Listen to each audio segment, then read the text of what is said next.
All right, welcome back everybody to the Junto. This is episode 20, and yeah, I guess I'll get right into it. I'm gonna review there's a couple things I'll do today, and I'm going to review a zine that I received last Thursday, I think, after a talk, like a book talk, an author's talk, basically, although the book was collectively written, so I didn't meet the true author because there isn't one. But anyway, sorry, I'm a little scrambled because I was running late to do this. And anyway, so welcome back to the Junto. And what we're doing here, as always, is I talked a lot about it yesterday and the episode before that, but I really am trying to be there for people who are trying to reassess their relationship to this world that is really taking its toll on everyone, particularly through media technologies, and obviously the power structure that produces and moves those technologies. But anyway, I wanted to do a quick reading. I haven't read this in a while, but I know it is relevant. It's from May 24th, 2020, and it was a blog post written by Italian philosopher Giorgio Agamben. It's called Requiem for the Students. And yesterday we were talking a little bit about how education as we know it is over. It's been in decline for a very long time. But now is a particularly interesting moment where people have the potential to create a new culture of education. And that term, Junto, meaning a group of people coming together with a common purpose, that is how I see education moving forward in my life and in the lives of many of my friends. And I think it is an essential component to all sorts of education, whether you do continue to attend institutions of higher learning. Ultimately, if you aren't engaged in dialogue with other human people about these ideas and about deep questions and specific questions about how the world is progressing and what you're going to do in it, I think that education will be lacking, basically. So I'll just read this little blog post here, May 24th, 2020. So just a few months into the pandemic. As we predict, and I'll abridge this a little bit because there's part that I don't want to get into right now, but maybe in the future. So, as we predicted, university classes will be held online next year. What was evident to the attentive observer, that the so-called pandemic would be used as pretext for an increasingly pervasive diffusion of digital technologies, has duly happened. We are not interested here in the resulting transformation of teaching, through which the element of physical presence, always so important to the relationship between students and teachers, is disappearing once and for all, along with collective discussions and seminars, the most lively part of teaching. One aspect of the technological barbarity we are experiencing is the erasure of every sensory experience and the loss of the gaze, which is now lastingly imprisoned in a spectral screen. A much more crucial aspect of what is happening is, significantly, going unnoticed: the end of student life as a form of existence. Universities were born in Europe from student associations. I'm going to mispronounce a few words in here. I don't know if they're Latin or what, but universities were born in Europe from student associations, or universitats, whence derives their name. Being a student was, first and foremost, a form of life, one to which studying and listening to lectures were certainly fundamental, but to which encountering and constantly exchanging ideas with other scholari, who often came from the most remote locations and who would gather in nationes according to their places of origin, was no less important. This form of life evolved in various ways over the course of centuries. Nevertheless, the social dimension of the phenomenon remained constant, from the clerici vagantes in the Middle Ages to the student movements of the 20th century. Those who have taught in university classrooms will know how friendships are formed before one's very eyes, and how small study groups, organized around shared cultural and political tendencies, end up meeting after the end of class. All this, which lasted for almost 10 centuries, is now ending forever.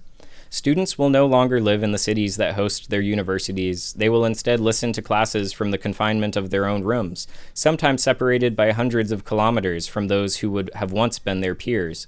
Small cities and prestigious university towns will witness the disappearance of student communities from their streets, and thus will be deprived of some of their most vital elements. Of every social phenomenon that dies, it can be said that it somehow deserved its end.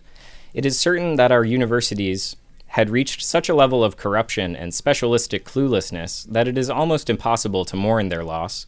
The students' quality of life was correspondingly impoverished, but there are 2 points that remain central. And I'll skip one just because I don't want to deal with it right now. But the second point is students who really love studying will have to refuse to enroll in these transformed universities, and as their counterparts did centuries ago, establish themselves in new universitats. Only there, against this technological barbarity, can the word of the past be kept alive and something like a new culture be born, if it ever is born. And that, that last paragraph in particular is really how I feel about what I'm trying to do and what I have done in my own life in person through para-academic, self-organized study using the novel technological tools available to us, as well as just books and conversation.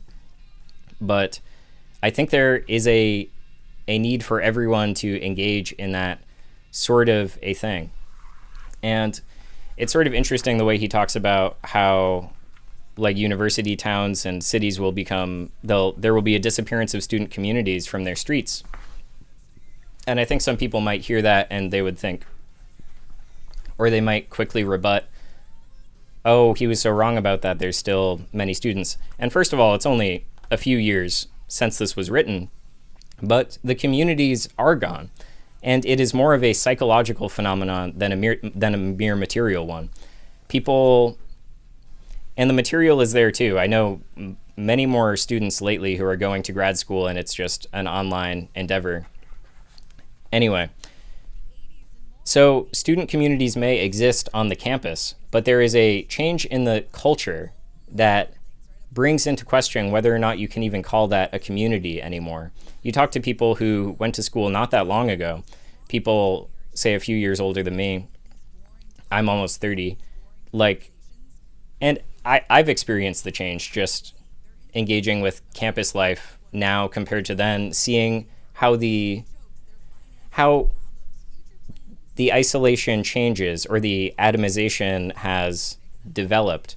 Like people listening, just AirPods in all the time. Very few student-to-student random encounter conversations, which were essential even when I was going to school.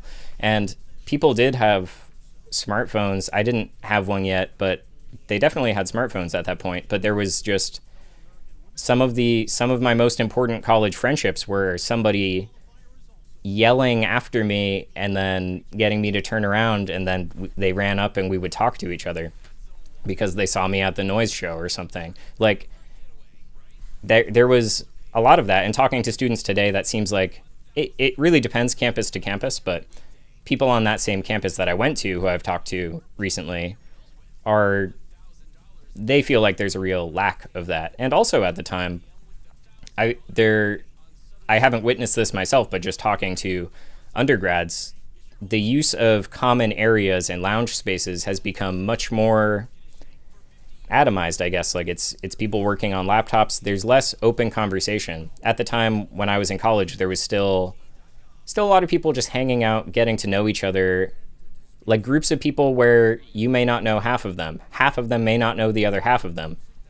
And there was still a lot of organic meeting of people. So don't just read it shallowly, or and so many people are mad at Agamben because he refers to it as the so-called pandemic. So many people are mad at Agamben because he was right about the pandemic, but so I think people try to take these blog posts and read them really uncharitably, and I find it very difficult to read Agamben's books, whether it be because he just knows way more than me. He's drawing on so much more information than I do in terms of European history. And and Christian history and everything. But yeah, and then some of the stuff from, say, the 90s has a sort of like professional academic flavor that I just have a distaste for. But so I haven't read a whole lot more than these blog posts and then some scattered things, but that draws back to something I've talked about on the show, where it's like, no matter what you're reading, like, we who are interested in this are interested in it for the truth. We're interested in it to make sense of the world that we live in, make sense of our human experience, and act in a way that is, say, righteous or accordant with the good as we understand it, as we're able to understand it. And we actually want to create a culture that is more positive than that which we have inherited, that this horrible situation that we have inherited. It's our responsibility to act in that. So when you are reading something, even if you disagree with the person, like I've heard people just really insult Agamben, who I've probably never read him. But anyway, it's love him or hate him, like a broken clock's right twice a day. I don't think he's a broken clock, to be clear, but there's something to get out of even reading things that you disagree with, because it helps you hone your own ideas. And actually, ultimately, that I didn't mean to make this transition, but that is kind of where we're going tonight, because I did not like this zine, but I did like their talk that they did the week before. So there will be nuance to this, but I'm glad that I was able to read this, and I'm glad people wrote it so that I was able to read it and hone my ideas and try to understand the parts that I didn't like about it. It's not like, so I'm not saying it's, I don't know. I mean, I probably wouldn't give it to anyone, but it's helping me refine my ideas. I wouldn't give it to someone who's not already initiated into this work, because when someone is initiated into this work, I might give it to a friend so they can also hone their own awareness on it, of what they really believe and of what they think is going to be effective, because a lot of the premise of this is doing activism, not of this show, but of this this project that I'll introduce it later, but the Strother School for Radical Attention. Like they refer to themselves as attention activists who are trying to create more attention activists, as I understand it. And there's definitely like a kindred spirit thing going on between us. We identify similar things, and it's not like I didn't like everything about the zine. We'll get into it. It's the whole show. Before that, let me just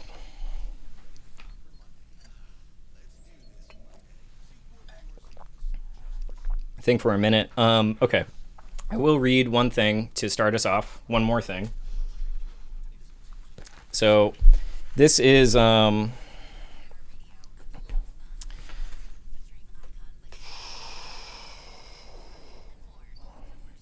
right, well, I'll just read a quick verse from the Tao Te Ching, two different translations, as often happens on the show, because I want to elucidate sort of what I see as a difference between what I think is important and what the Strother School's current means of reaching their goals seems to be. Because again, like, I don't know these people, and I definitely don't, like, I think I'm picking up a radio station on the mic. Hang on a minute. Let me, oh shit. Hang on. I have a radio right there that sometimes picks things up too. I guess I don't really know what to do about that. Hang on 1 minute.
Okay, I think it should be minimal. There was radio interference through one of the cables, and oh well, can kind of see a cable there. Yeah, I moved one of them. I had headphones in, and it really reduced the volume level. So I guess let me know if you can still hear the radio.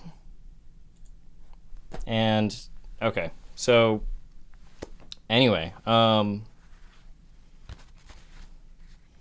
I guess I will ignore what I was saying a minute ago, and I'll read just one of these.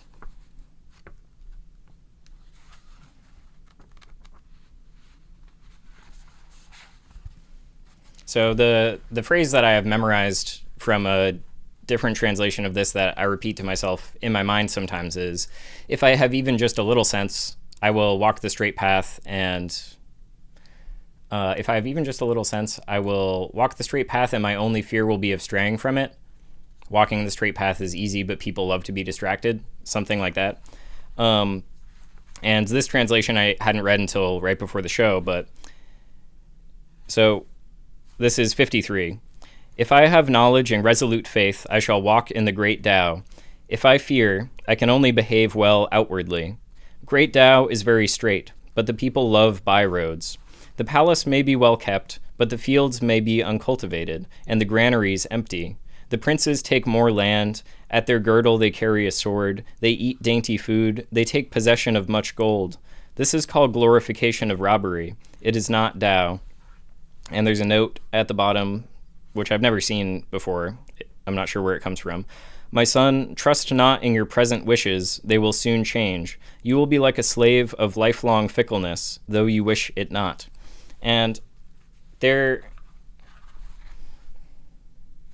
guess there is something that I see in some of the Strother School stuff that just feels a little, oh, hang on a moment, a little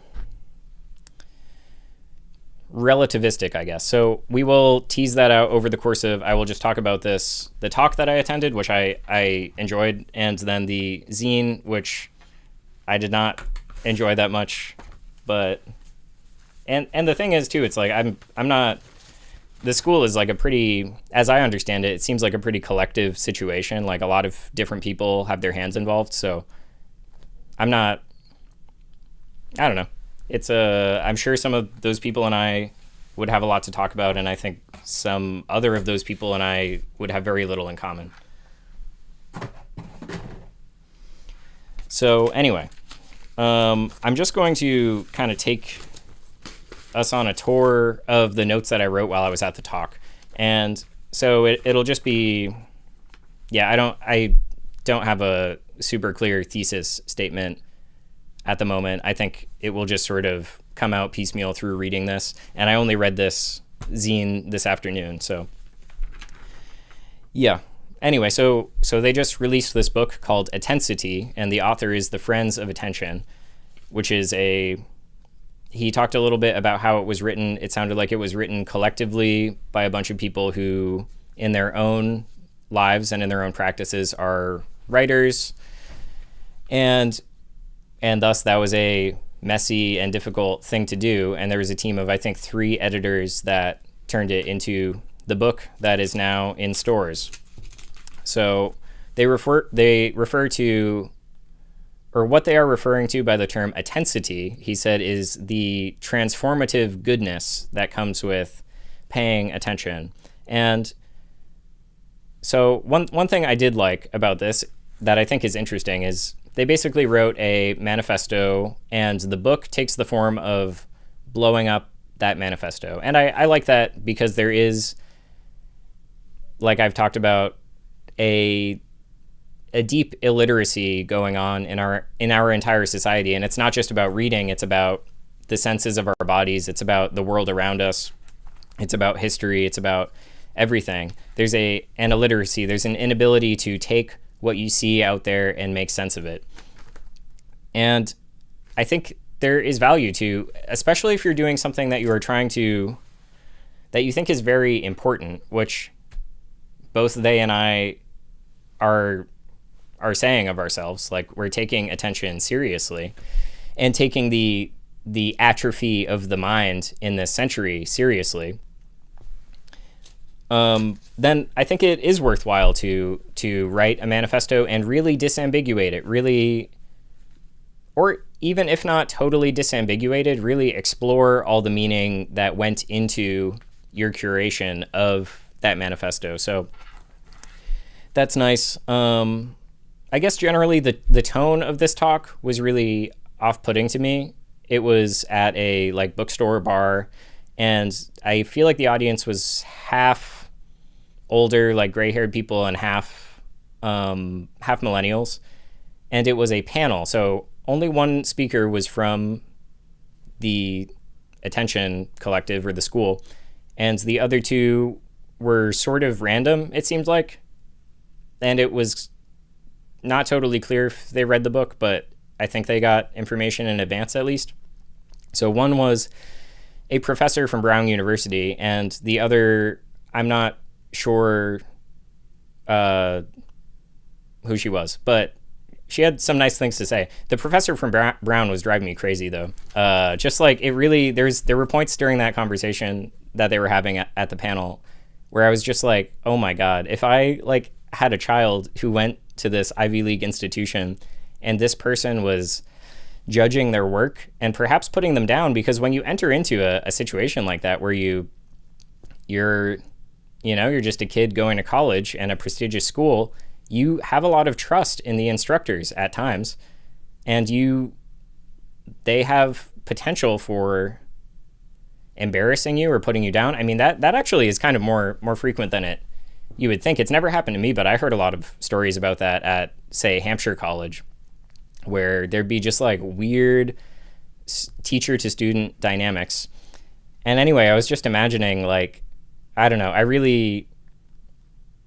there was just kind of a rudeness, I guess, but also a mishearing that made me feel like, oh man, if my student was in a classroom being graded by this person, like, it seems like she's just not even taking seriously what other people are communicating to her. But the funniest part was that she was scrolling on her phone on the floor while the guy from the Intention School was talking multiple times during the talk, and that was awesome. So that was funny. I mean, obviously she was just looking through her notes, but it's kind of like, bro, where do you know what this, like, did you know where you were headed today?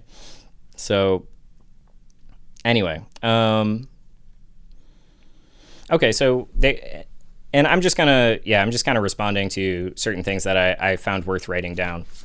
So there was another quote, and these quotes, take them with a grain of salt because I'm quoting them for my own reference in the notes. I'm probably paraphrasing at times, but he said at one point, there's nothing higher than listening to each other. And I think this was at a time when we were talking about how we've all come together into this space to think about attention and listen to these ideas.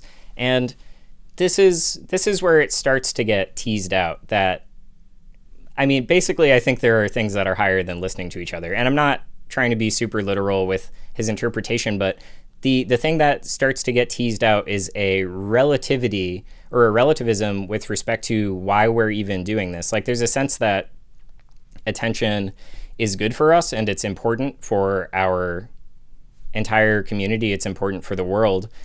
And there's an understanding that there's a whole industry and political machine that is utilizing this to extract wealth from people and fracture their minds and create a very manipulable population. And so I guess, like, there are points, especially in the zine, where it really feels like they are just trying to wake people up to the fact that they have control over their attention at all, or over their imagination at all, that, like, they're trying to reintroduce the depth of experience to people. And I think that has its place. I think that is valuable, and some people do need that. And where I start to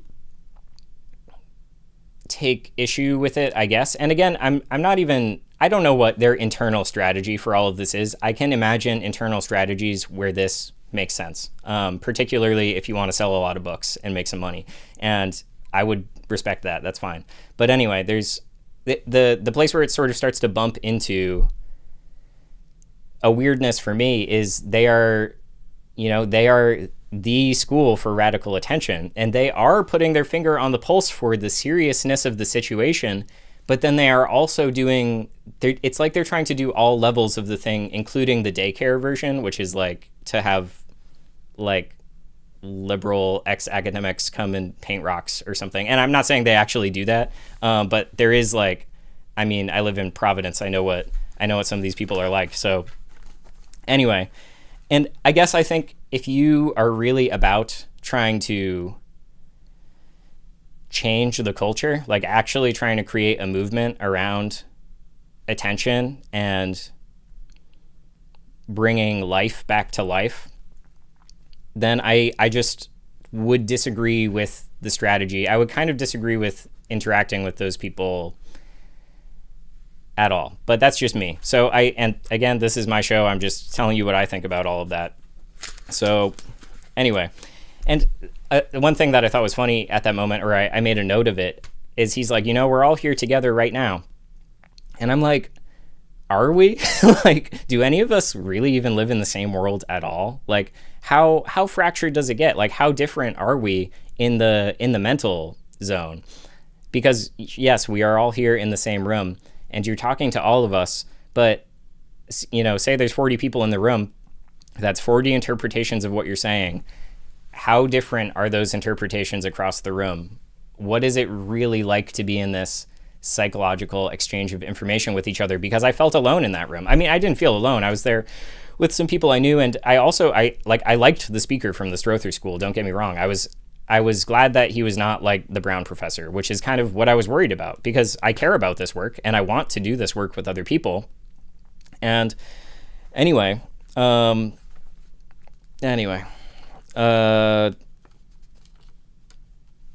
just move on. So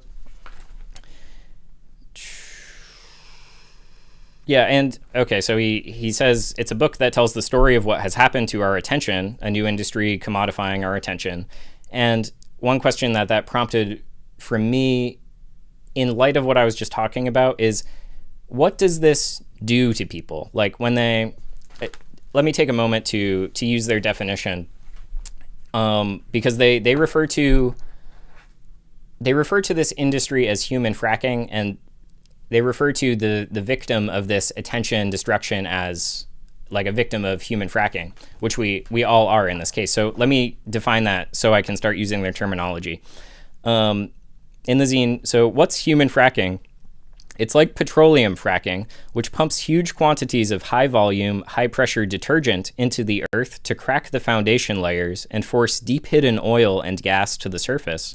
Except that, instead of pumping toxic chemicals into the earth, our devices relentlessly pop nonstop algorithmic content through our eyes and into our brains. This continuous jackhammer flow breaks up our deep reserves of attention into smaller and smaller fragments that are easier for social media companies to suck up and sell to advertisers. Your attention becomes their profit. So I actually like that definition.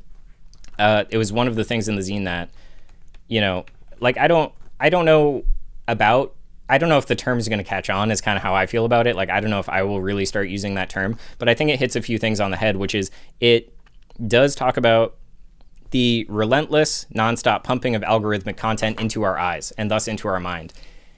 I think that is extremely important to highlight, because it's also not just on our devices and on our screen devices. It's in advertisements. It's out in the world. And it also comes from people. There's a secondhand fracking that happens, which is, it hollows out people's interactions with each other because they become mediatized. They start acting like their representation in the media. They learn how to speak through the media, and then they learn how to speak by talking to other people who are consuming that media. So I think that is important. There really is a nonstop fracking happening, and I think it happens even beyond the devices. I think there's this whole secondhand effect that is taking a hold of our society and human life. So the other thing I like about it is referring to this continuous jackhammer flow, breaking up our deep reserves of attention into smaller and smaller fragments, because I just think it's a good analogy. I could leave or take the jackhammer, but just the idea that we are just getting like bashed and broken up, and suddenly those connections are not able to interact with each other the same way. We can't remember the same way. We can't choose the same way. We can't desire the same way. All of that has immense consequences. And I like this concept of fracturing within the mind. Like it, because there is a real wholeness that comes to honing your attention. But yeah. Sorry, just catching up in the chat. Well, if you read Trotsky, like don't watch the show. That's fine. Anyway, so all right, what else we got? So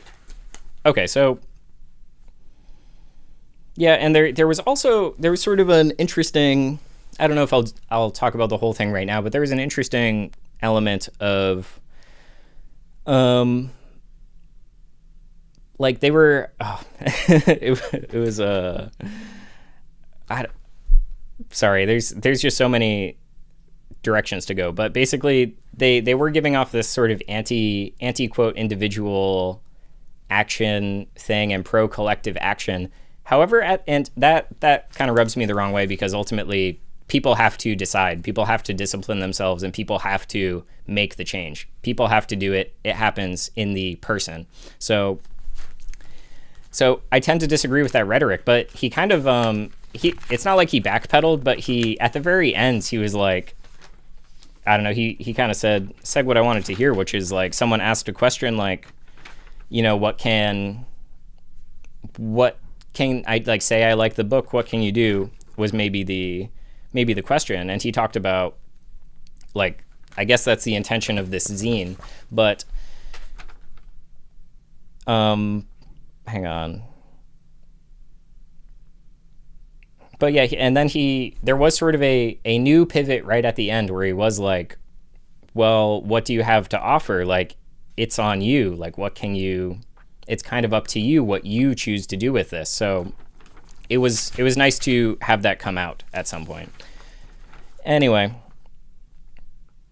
there was something interesting about talking about, like, is attention like a new base commodity at play in the control industry? I might have written that in my own way, or I don't know if they said control industry, but yeah, just trying to explore attention from the political economic dimension, or at least the economic dimension.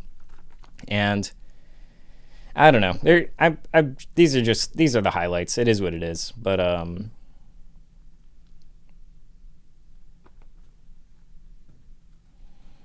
yeah, I was getting the sense that they just have a sense of what personhood is that I would critique, but there wasn't a whole lot of information about it. There was just there was a funny moment where, let me see here if I can find it. Oh yes, so he's talking about, maybe there was a question about avoiding paralysis, and he refers to this situation where it's like, it's you and you're looking at the screen, and on the other side is this like $1 trillion industry trying to harness your attention and make you behave in certain ways. And he said, hey, like something like, hey, it's you versus the monster, you'll never win. And the whole, not the whole crowd, but like the whole crowd was like, yep, like, oh, so true, because they're just desperate to hear that they don't have to do anything, or like that they're always gonna lose. I don't know, there's like a psychological element to a lot of these people that I don't know how fruitful it's going to be to try to convince them to be a part of the mission. And that's kind of where we'll get when we're talking about the zine. I'll see if anything else. I could probably talk about this for like 3 or 4 hours, but I don't want to do everything. Yeah, and then here's another thing that's sort of being teased out, is that they're kind of, it's like they don't have a line on what to use your attention for. They're just sort of trying to get you to use it at all. And that opens the door to, like, in theory, that's not a bad thing. But again, it's like when you're trying to be the school for radical attention, it's like, shouldn't we go a little harder than that? Instead of, it just felt sort of like it was coddling. And anyway, there's a, yeah, I don't know. Maybe I'll just move on to the zine. I mean, there's so much stuff to, I wrote way too many notes and I didn't narrow them down. So let me talk about one thing I liked about the zine, or at least, yeah, no, I mean, I liked it. The first thing I read was the appendix was a sample reading list of just recommended readings to check out.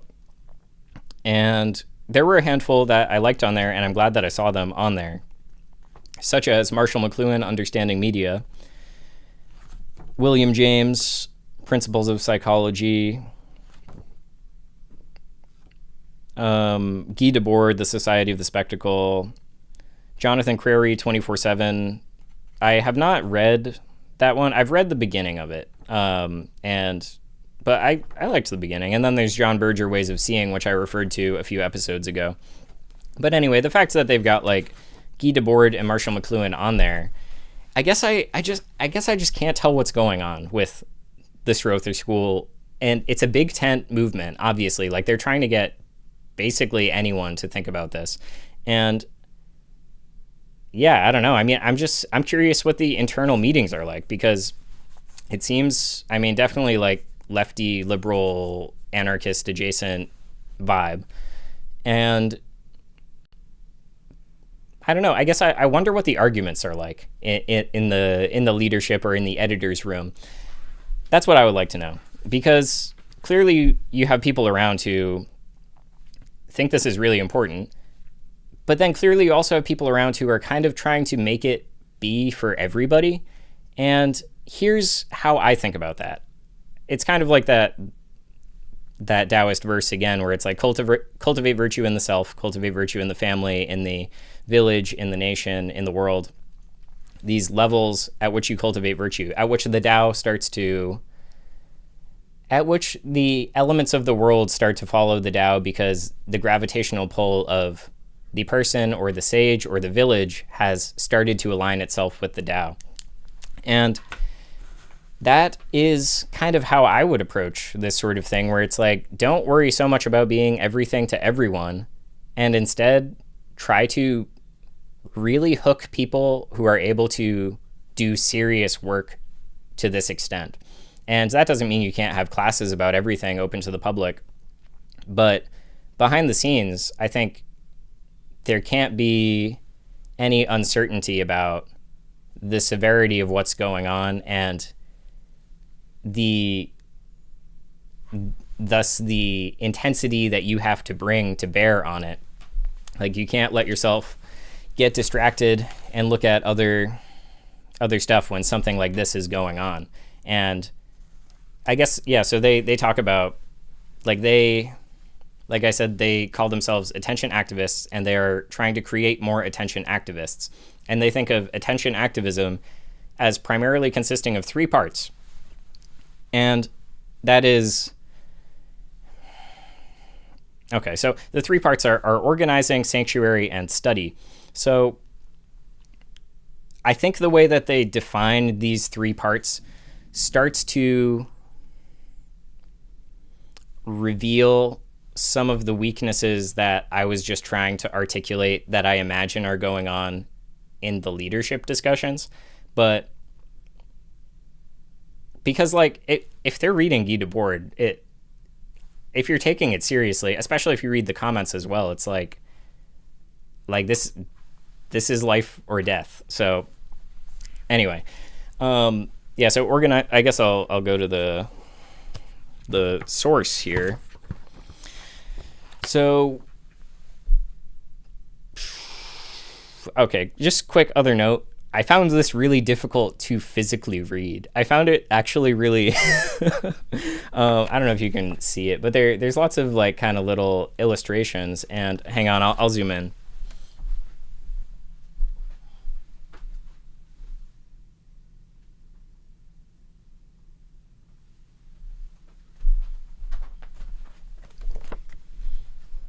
So this is not my underlining or my circling or anything. This is just the design. There's so many fonts. There's different sizes. It's just kind of annoying. Well, some of it is my underlining, but and then all these like, frankly, I find these to be horrible little guys personally. But to each their own. And yeah, I wrote some little notes in there too, where it's like I had to write the what do we got? Sorry, the glare. I had to write this XD face next to this quote that's like, "We are anti-exploitation. We don't want to live in the blasted fracklands so greedy tech plutocrats can cash in on human eyeballs." XD. It's just okay. So now maybe you had a charitable view of what was going on, but now maybe you understand where I'm going with it.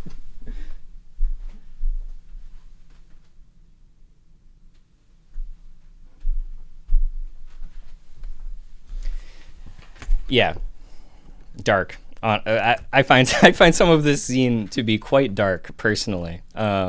So, however, clearly, they've got to have at least like one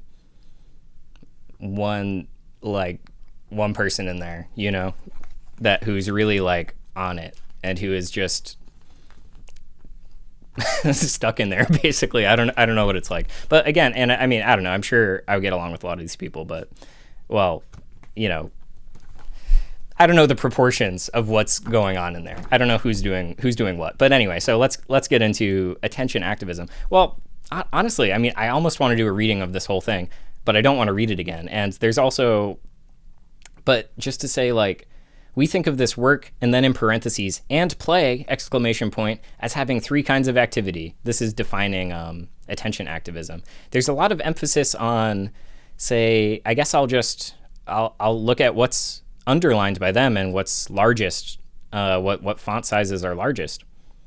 And again, I liked the definition of human fracking, but so it's like in bold, you have everything you need, and super large font size for coalition building, and then people power exclamation point and how to start and why this matters to you in bold and underlined. We intend to create is circled. Yeah, there's just oh my god. I'm sorry. And like, look,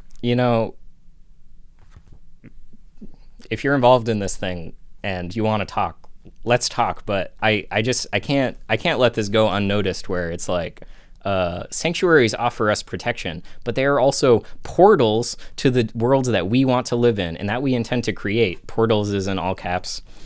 It's just like, bro, what is the goal here?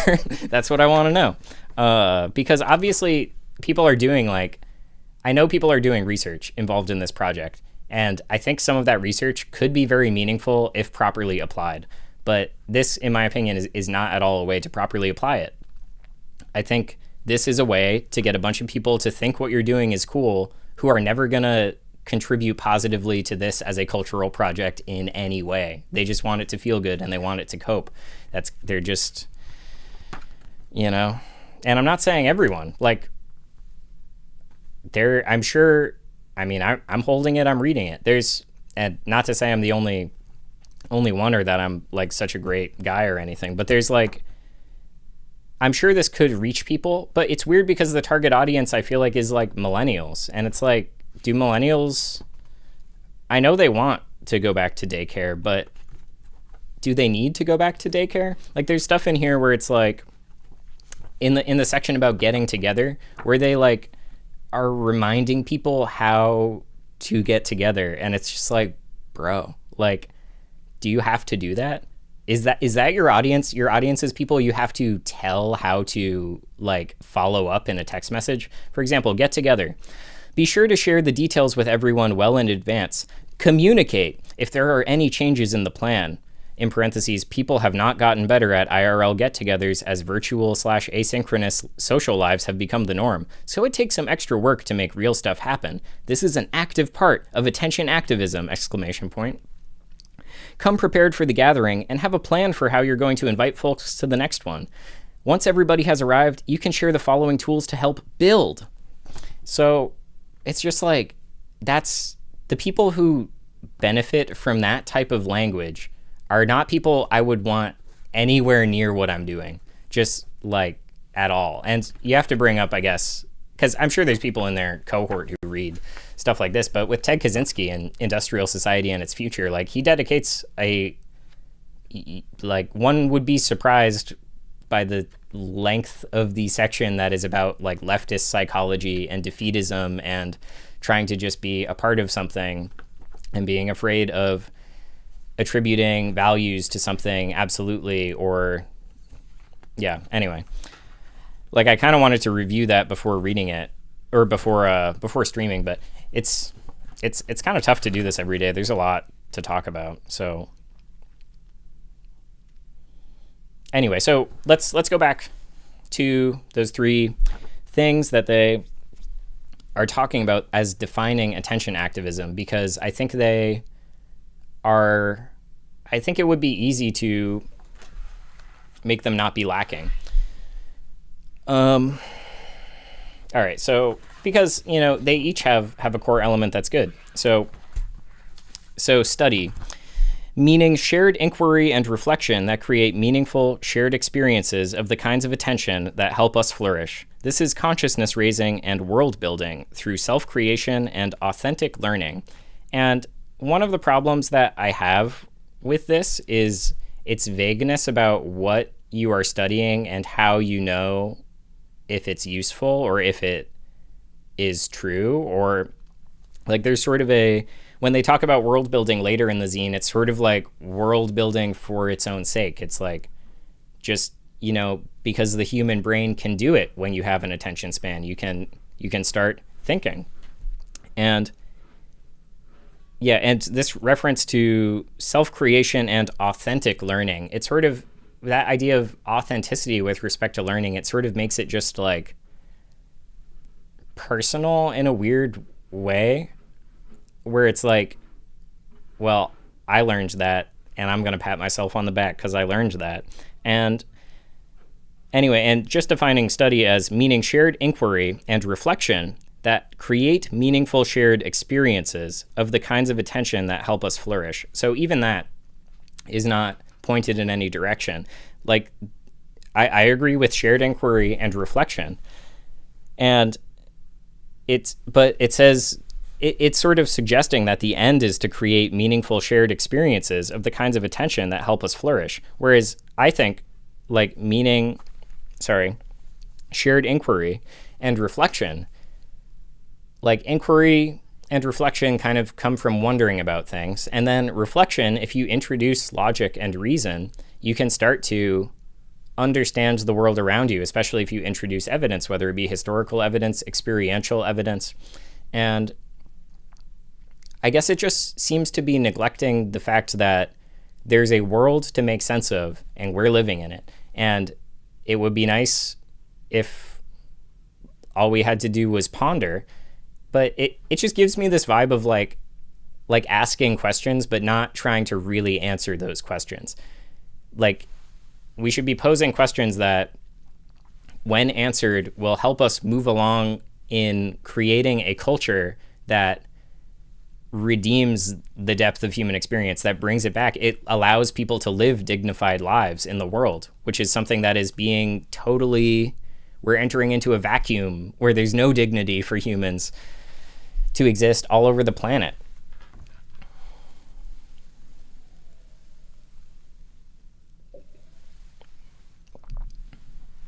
And then, I don't know. I mean, that of the three, well, I thought it was funny because they call this the 3 pillars of attention activism. And I actually have a 3 pillars too that I think of personally. I don't think I've mentioned it on the show. I've gone back and forth on even calling it the 3 pillars because there is something that feels a little too silly, or like a little too like I'm trying to be like a self-help guru about saying that. But that's, I created it to help myself, and it worked, and it has been holding up in my life as a conceptual scheme. So Yeah, anyway, I just kind of thought it was funny that they they also have a 3 pillars. All right. One thing I did like in here is that step 1 of organizing for attention activism, they said, is decide what matters to you. And I do think that is something that people don't do enough currently. I think we really have to dive deep into comprehending the human experience and what we actually really value and want to move towards. And I think we have to have conversations and disagreements and arguments about all of that stuff. So that was nice as a sort of vague concept that showed up. I guess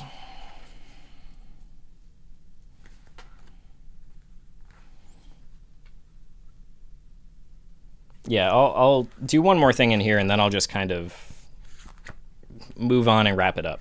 So but there's so much. I really could just keep on talking. But okay, again, like whoever is writing this stuff, I don't know if they can be on the team, buddy. Like there's something this is attracting the wrong people. Because what do we mean by study? We use the word study in a way that's a little unusual. Do we mean cramming for a test? No, we do not, in all caps. In fact, our philosophy of study is nearly the opposite of this. In attention activism, study is the decision to attend to your world and yourself as if you don't completely understand it, because you don't. It's about sitting with uncertainty and allowing the mystery of the world to deepen. It is, in this sense, about giving shape to yourself as a free person in the world with others. This is the deepest work of all. This is the goodness of being human. And okay, to anyone who's watching and is like, why are you even reading this? Like, there must be like 10 good people involved with this organization that are actually like serious about this stuff. Like, I know there must be. So it's kind of worth talking about from that respect. Like, they're established. They have a building in New York where they host things. Like, it's something to acknowledge. And I mean, it's just what's going on in my life. I just saw them, so it's something to talk about. And yeah, so there's like, don't let the zine totally color your impression, or their Instagram presence, which is also not great.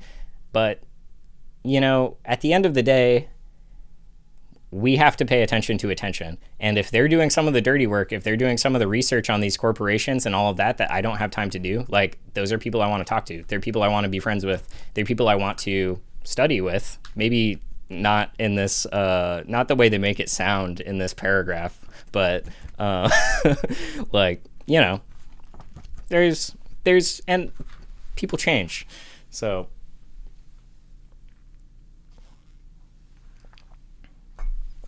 anyway, yeah, I mean, there's so much going on here. Being a free person in the world. Oh man. And then there's like, on that note, there's the good news is you get to choose how to explore your attention. You get to choose how you want to study because you are free. We're not free. Like, our desires are influenced by this whole cultural machine that's been running for over 100 years and developing and changing. And it's like, what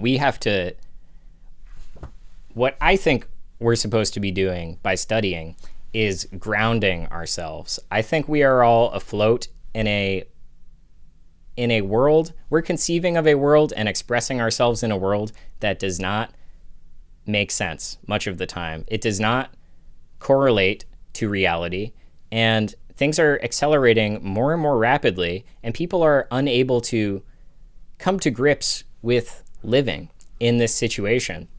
Living dignified human lives, I should say, because some people, the way you adapt is by shallowing yourself. The way you adapt is by becoming a husk of what a person is really capable of being.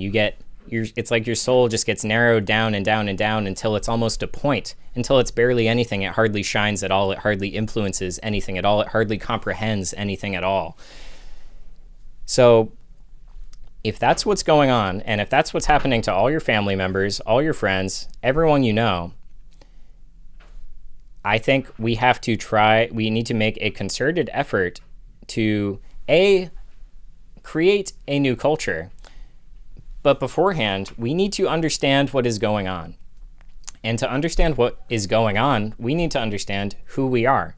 And to understand who we are, we need to understand where we are. So there's existential questions. These are my 3 pillars. So, and it's not in order. All of this interrelates with itself and is developed through inner and outer senses. So there's a lot of movement going on as you develop these things.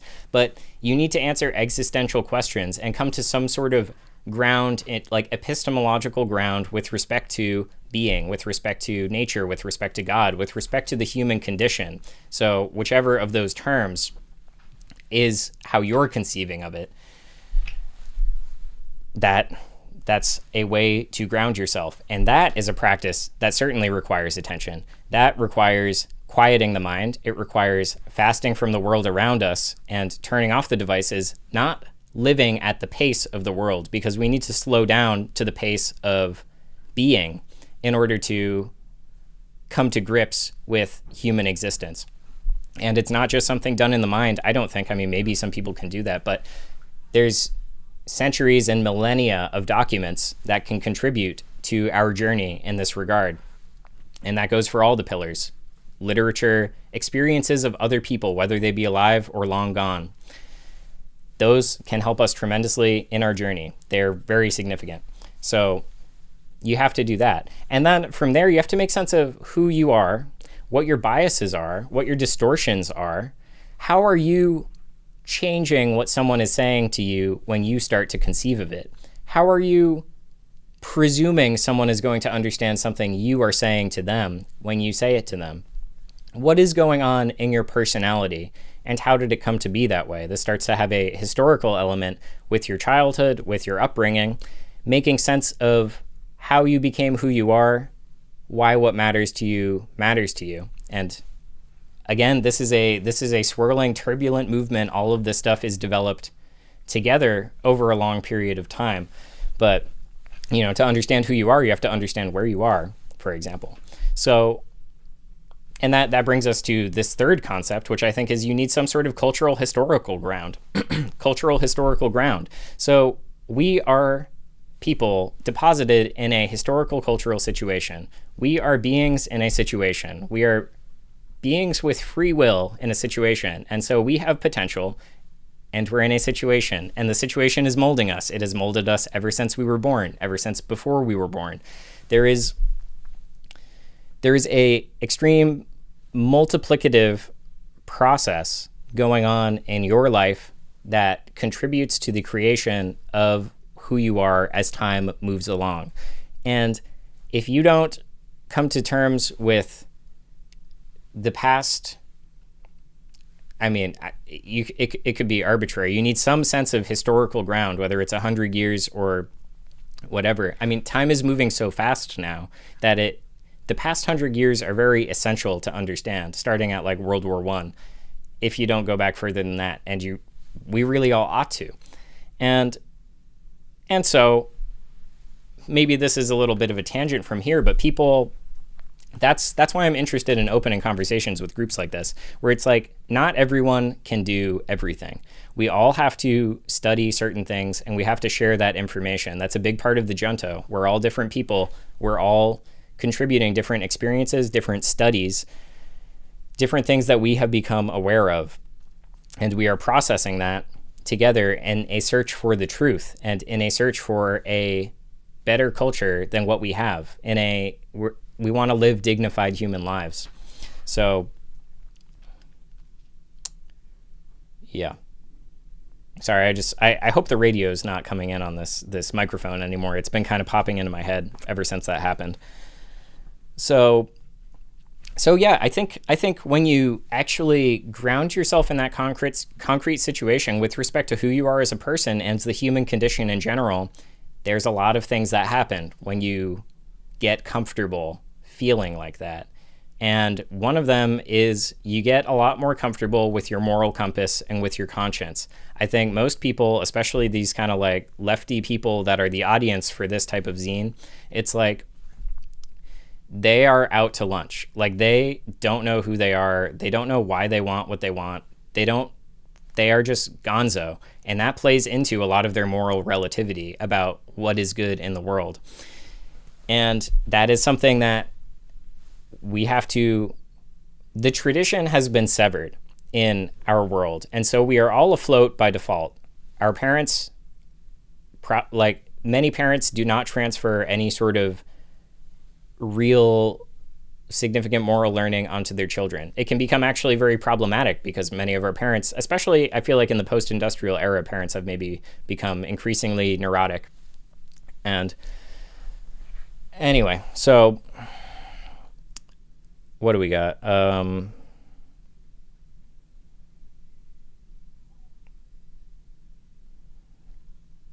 Anyway, so I just think it's essential to have those conversations because we can't shy away from that stuff. And we have to say things that turn into arguments for the greater good of all of us. Like they don't have to be violent arguments. Almost everything is an argument, but we can't tiptoe around everything. The feeling I got, I was surprised that I wrote it down twice in my notes. I thought I only wrote it at the end, and it turns out I wrote it down right at the beginning.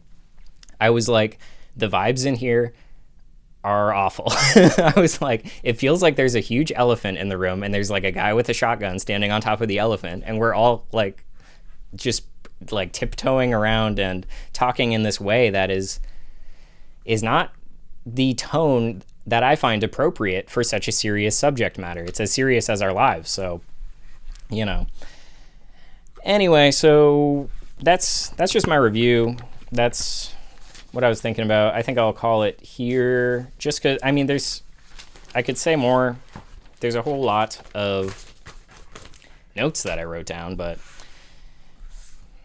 I kind of am just stuck with whatever comes to mind. I can't really like read and go back and forth. I'm discovering, but I guess with that in mind, let me recapitulate, if I can, what it is that I'm trying to do here with the Junto and with the concept of the Junto, where I think the way that this decade in particular is playing out, it's like people are being turned inside out. Like they don't even know how to live anymore. People, like the posture, the gait, the awareness of the body, the awareness of nutrition, it's like all these essential senses that we had as we developed as an organism evolutionarily, like we are becoming numb to that. We're becoming desensitized to that, and we're becoming like just contorted, strange, neurotic beings who are adapted to very, very destructive behaviors. And culturally, what's playing out is it is totally normalized to destroy your brain. It's becoming totally normalized to atrophy your capacity to imagine,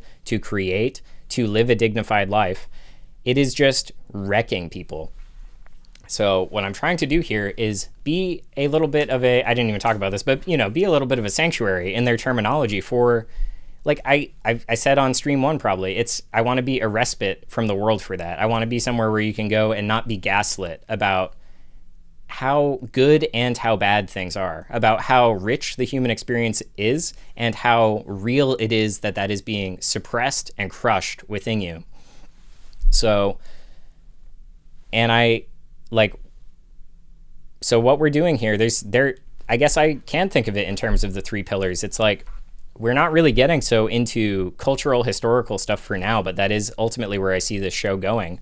But there is, well, we talk about cultural stuff, but not so much historical stuff. And anyway, like I'm just trying to, for my own sanity, I need to read texts and I need to write and I need to make sense of what is going on in the world, because the whole world is telling me not to do that. It is telling me to just be nothing and obey and just be a cog in a machine. You know, it's trite to say that, but it's like, you know, whatever, we got to say it some way. But the important part is it's telling me to be nothing. And I know, like, I know that's not what that's not what any of us are here to do. We're not here to be crushed. We're here to live. And so this show is about exploring that dimension of life. And it's about reawakening our mental aliveness, and in many cases, our physical aliveness. But we need to reawaken that. It's becoming dormant. It's becoming withered. It's pruning itself. Our mind is pruning itself. It's being used so poorly and being nourished so poorly by our experiences. We're adjusting to this world that is just wrecking us, and then it is recursively wrecking our entire culture and the entire world materially again underneath the culture.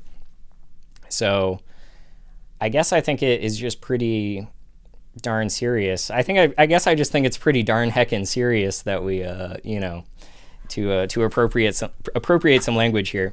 Like, this shit is real. So anyway, thanks for tuning in, everybody, and hopefully there's not like radio playing under all of this.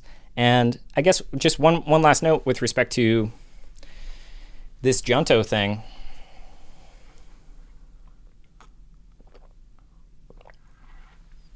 I think in the first stream someone said we need dojos for inner literacy. It's like this is a dojo for inner and outer literacy. And I'm not the master. I'm just picking up on what's going on out here and trying to share it with other people. So we are trying to develop our inner ability to sense things and make sense of them. When I'm looking around my room, I can make sense of it. I'm familiar with this room. I'm receiving visual stimuli and I am reading the room. I'm making sense of what's going on in here, and it's a mess. And anyway, we have all these varying types of literacy, all these varying types of ability to read. And if we aren't able to read those sorts of things, we are just going to be corralled, and we are just going to live lives that are unbecoming of an organism that is so special as we are. So anyway, yeah, this is a place where we're coming to expose ourselves to the real depth of the world around us. And we do that through a lot of literature. We do it through art. We are trying to wake up the mind, broaden our context, because in depression, and I think we're all in we're in a cultural depression in a sense, where it's like the whole world gets closed off. You can't imagine life being good because you can't see life. I'm trying to, at least every day that I do this, bring an element of life back into our attention so we can broaden our context and we can live in that broader context and we can work on ourselves and become stronger and ultimately work together on what is going on in the world and how to subvert this cultural insanity. This anti-human turn is one way that I think of it, where the human may not make it out of the near future. And I would like humanity to live on the planet until it's done. So, and I don't want it to end anytime soon. I don't want it to, but I don't know how it's going to end. Anyway, yeah, well, appreciate you and have a great day. I might not be here on Thursday. I should be here on Friday. All right, well, see ya.